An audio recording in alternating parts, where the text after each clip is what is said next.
जब कभी तंग दस्ती आए ना, आसान तावीज ये, तंग दस्ती अल्लाह की राह में देने लगो, 1 दोगे 10 आएगा, लेकिन नियत अच्छी हो, अल्लाह पे भरोसा। आज हमें सब पे भरोसा है, अल्लाह पे नहीं है।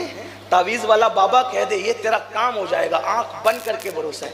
अल्लाह कहे गिड़गिड़ा मैं करूंगा, है कोई गिड़गिड़ाने वाला? अल्लाह पाक फरमाता है, हदीस कुदसी है, सिहा में है कि अल्लाह हर रात के, सिर्फ शबे बरात शबे कदर नहीं, अल्लाह पाक हर रात के आखिरी हिस्से में पहले आसमान पे तजल्ली करता है जैसा कि उसकी शान है, और फिर फरमाता है मेरे बंदे मांग, क्या मांगता है तू, जो मांगेगा मैं तुझे अता। सियासी लीडर कह दे गड़े ये बना के देंगे वो बना के देंगे, तो उन पे भरोसा करते हो, और अल्लाह रोज फरमा रहा है मांग मैं तुझे अता करूंगा, और उसको छोड़ के इधर उधर भटक रहा है बंदा। कितना गंदा है बंदा, है सब पे भरोसा, रब पे भरोसा नहीं, अल्लाह पे तवक्कुल नहीं।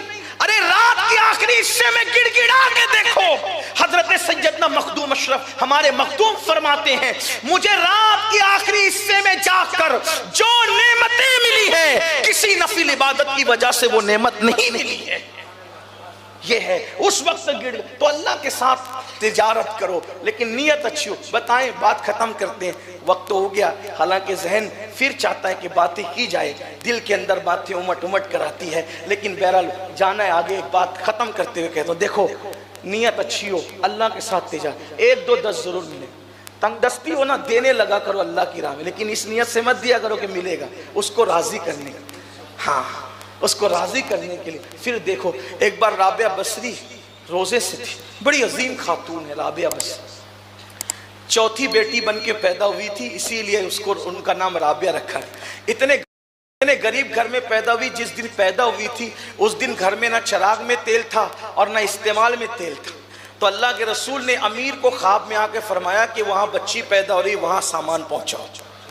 यानी यूं मकबूल थी अल्लाह के रसूल की बारगाह, बड़ी नेक थी, बड़ी पारसा थी, बड़ी पारसा थी, चौथी थी। बड़ी दुख भरी कहानी इस खातून की भी, और याद रखना अल्लाह दुख उन्हीं को देता है जिनको अपना बनाता है। अगर बंदा दुख की हिकमतें जान ले, अगर बंदा दुखों की हिकमतें जान ले, तो कभी वो मुस्कुराने की भी कोशिश न करे। हाँ, एक दिन हज़रत मूसा अलैहिस्सलाम ने अल्लाह से कहा, मौला ये फ़िरौन इतना बदबख्त है, इसके सर में कभी दर्द भी नहीं होता। इरशाद होता है, मूसा जिसको अपना बनाते हैं दर्द भी उसी को देते हैं, इसका सर ही इस काबिल नहीं है कि अपना दर्द इसे अता करे।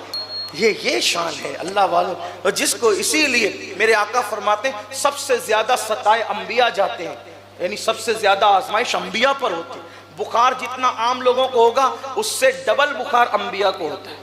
अम्मा आयशा कहती है हुजूर के विसाल के वक्त बुखार का ये आलम था, मैं चादर गीली कर कर के नबी के जिस्म पे डालती थी और वो थोड़ी देर में चादर सूख जाती थी बुखार की वजह से। हाँ, फरमाया कि अंबिया किराम की आजमाइश, और फिर अंबिया के बाद वो आजमाए जाते हैं जो अंबिया के करीब होते हैं। अंबिया बड़ी दुख भरी कहानी है राबिया की, राबिया की बड़ी दुख भरी कहानी। एक मर्तबा राबिया गिर गई, हजरत राबिया गिर गई, हाथ टूट गया। किसी ने कहा कैसे हाथ टूटा?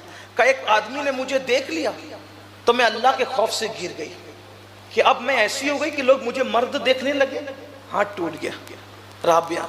फिर किसी ने उनको जंगल में लूट कर बेच दिया, बिग बाजार में बेच दिया। अल्लाह की बंदी को राबिया बिकी तो क्या करती थी, दिन को जहां बिकी थी वहां खिदमत करती थी और रात को इबादत करती। एक दिन सर सजदे में रख के कह रही थी तूने मुझे बिकवा दिया, अब मेरे दो मालिक हो गए, एक मजाजी एक हकीकी। तो दिन को मजाजी की खिदमत करती हूँ, रात को हकीकी की करती हूँ। अगर पूरा टाइम आज़ाद रहती तो तेरी खिदमत करती। बस ये बात हो रही थी कि वो मालिका जग गई, देखा कि पूरा झोपड़ा रोशन है, नूर से पूरा झोपड़ा। बाहर देखा तो छत से लेके आसमान तक नूर ही नूर है। झांक के देखा तो वो नूर राबिया की पुष्ट से छत तक और छत से आसमान तक। सुबह होने से पहले शौहर को बुलाया, कहा देखो ये हमारी कनीज क्या है। तो जब बताया तो सुबह दोनों ने कहा कि मालिका आप मालिका है, गुलाम कनीज तो हम लोग हैं, अगर आप रहना चाहें तो रहे, जाना चाहें तो आज़ाद है। राबिया फिर चली गई और गई तो फिर गुम हुई। और ऐसी ऐसी बातें करती थी औरतें, अगर सुन रही हो, मर्द ही बहुत बड़े कलंदर नहीं हुए। अगर औरत कोशिश करे तो औरत भी वहां पहुंचती है जहां मर्द भी पीछे रहते हैं, कहीं कहीं कहीं मर्द भी पीछे रह जाते हैं। एक मर्तबा इमाम हसन बसरी खिताब फरमा रहे थे, एक राबिया राबिया है, खिताब फरमा रहे, खिताब करते करते बड़े जज्बात में लोगों से कह रहे थे, लोगों अल्लाह के दरवाजे पे दस्तक देते रहो, कभी ना कभी खुल जाएगा। अल्लाह के दरवाजे पे दस्तक देते रहो, कभी ना कभी उसके दरवाजे को खटखटाते रहो। कभी पर्दे के पीछे से आवाज आई, हसन ये भी तो बता दो कि उसने दरवाजे बंद कब किए। दरवाजे तो खटखटाए उसके जाते हैं जो बंद रहते हैं, अरे उसने बंद कब किया ये भी तो बता दो। अब मालूम करने की कोशिश की गई कि वो कौन औरत है जिसने हसन को बताया। अल्लाह अकबर, तो का पता चला वो कोई और नहीं थी, उसी को दुनिया राबिया बसरी के नाम से जानती। कहा हसन सबके बंद होते, रब का दरवाजा वही तो एक दर है जो कभी बंद नहीं होता और किसी के लिए बंद नहीं होता। खुदा का दर वो दर है, अगर काफिर भी उसके दर पर आ जाए तो अल्लाह काफिर के लिए भी दर बंद नहीं फरमाता। राबिया बसरी का जिक्र चल रहा है। राबिया रोजे से थी, इफ्तार का वक्त आया, एक रोटी पकी तो खादिमा से कहा, बिटिया आधी तुम लोग ही आधी हम इफ्तार कर लेंगे। अब जो खादिम लोग होते हैं ना अल्लाह वालों के, वो बड़े महरूम लोग होते हैं ज्यादातर। वजह सबकी नजर पीर और बुजुर्गों पे होती है, उनकी इधर उधर होती है। समझ गया किधर किधर होती है। हाँ, मुसाफा करते हैं तो पीर के हाथ पे नजर नहीं होती, वो हाथ के अंदर जो लोग दे के जाते हैं उस पे हो। सब नहीं होते हैं ऐसे, लेकिन पीर का खादिम अक्सर बड़ा महरूम होता है, इल्ला माशाल्लाह। उसने कहा कि बड़ी बी माई आधी आधी रोटी से इफ्तार होगी। कहा हाँ बेटी इसी पे शुक्र कर लेना।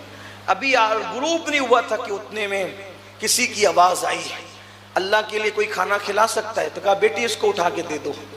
अरे अभी इफ्तार भी नहीं किया ये उठा करके, ये बुढ़िया ने दिलवा दिया, उठा के तो दे दिया, कुछ कह तो नहीं सकी। अभी ग्रुप नहीं हुआ था कि दस्तक हुई, दरवाजा खुला गया तो कहा कि क्या है? कहा कि हमारी मालका ने 8 रोटियां भेजी है। माई वो 8 रोटी कोई औरत ने भेजी है, ले लूँ? कहा नहीं नहीं, उसको बोलना ये हमारे यहाँ के लिए, कहीं और के ले जाओ, उधर हमारे यहाँ नहीं। अभी और गुस्से में ही अभी ग्रुप होने वाला है, अरे एक काट मिला तो लेती नहीं बढ़िया। लेकिन फिर अभी वक्त अभी भी नहीं गुजरा था, इफ्तार का वक्त नहीं आया था। एक किसी ने कहा 10 रोटियां लाए हैं आपके लिए। हाँ, कहा ये हमारे लिए लाओ, ले लिया। तो कहा माई 8 क्यों वापस किया, 10 रख लिया? फरमाया अल्लाह का वादा कभी गलत नहीं होता। इन्नल्लाह ला युखलिफुल मिआद, इन्नल्लाह ला युखलिफुल मिआद, उसका वादा कभी खिलाफ नहीं होता। कहा उसने कहा 1 दोगे तो कम से कम 10 दूंगा। ये कम से कम है 10 से कम नहीं देगा वो। तो 8 आई तो मैंने सोचा उसका वादा झूठा कैसे हो सकता है, इसलिए 8 अपने लिए किसी और के लिए था। अपने लिए तो 1 का 10 ही होगा ना कम से। जो दोगे, 1 रोटी दी 10 मिली, 1 पैसा दो 10, ये कम से कम है, ज्यादा से ज्यादा। और तिजारत करो अल्लाह के साथ। और आखिरी बात, औलाद देखो, इमाम हुसैन ने औलाद दी कि नहीं दी? एक भी नहीं बचाया, एक बीमार बचा बस सिर्फ। अगर मैं तो सोचता हूँ अगर ज़ैनुल आबिदीन पाक बीमार नहीं होते तो शायद वो भी दे दिए जाते। अल्लाह ने उनको बीमार करने में हिकमत ये रखी थी कि बीमारी के बहाने ये बचेंगे। सही है, बीमारी के बहाने बचा लूंगा। जितने तंदुरुस्त थे सब अल्लाह की राह में, जो बीमार था वो अपने लिए रख। देखो ये है देने का अंदाज। हम शबी ये पैगंबर दिया, अली असगर दिया, और जो बीमार था वो अपने लिए रखा। तो अल्लाह ने भी क्या फरमाया, तूने अच्छे अच्छे मेरे लिए दिया, एक बीमार को अपने लिए रखा, इतना दूंगा तुझे